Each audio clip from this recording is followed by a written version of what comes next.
Bonjour à tous les amis, j'espère que vous allez bien. Si vous voulez préparer la Salcantay, on voudrait vous parler des conditions climatiques, les températures, l'humidité, etc. pour que vous puissiez préparer votre hike au mieux. Donc juste pour vous dire déjà, niveau mal d'altitude, on l'a fait en juillet, mi-juillet, c'est ça. Et donc niveau altitude, le maximum que vous allez atteindre, c'est 3005. Et donc généralement, il n'y a pas de problème d'altitude et le Machu Picchu est à 2000 mètres d'altitude, donc aucune difficulté niveau altitude. Sinon, niveau Température. température, il fait chaud le jour et la nuit, il fait au-dessus de zéro. Il y a uniquement à l'endroit où, en gros, le passage le plus haut, donc c'est les 3005. Donc il y a deux endroits où vous êtes à 3005, c'est la lagune au tout début, Montagne. ou Mantai, et le passage le plus haut de. Je me souviens pas comment ça s'appelle le Je patio, sais plus, un col, à bras, je sais pas quoi.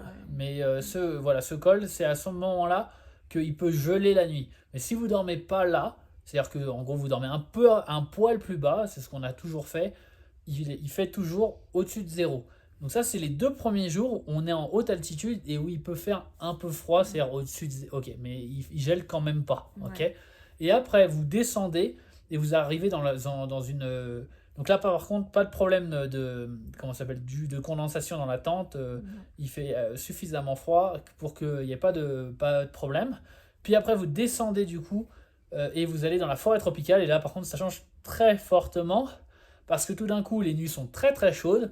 Par contre, vous avez énormément d'humidité dans l'air et donc il y a énormément de condensation. Donc il faut faire attention comment vous setupez votre tente.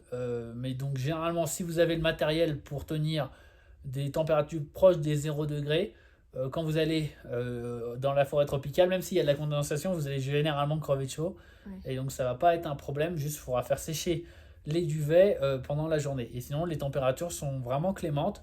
Donc pour nous, la Salcantay, ça a été une trek qui a été assez facile. On l'a fait, nous, en autonomie, sans guide et sans mule. Il y a possibilité de prendre des mules si vous êtes une personne plus âgée. Mais pour nous, ça représente une trek qui est relativement facile, je pense. Et qui se fait donc en 5 jours normalement. Et, euh, nous, on a pris 6 jours parce on a coupé le trek en deux en allant une journée dans des bains chauds qui sont à Santa Teresa. Voilà, exactement. Pour 10 soleils par personne, donc c'est sympa. Et ça permet de faire une cassure dans le trek qui est vraiment sympa.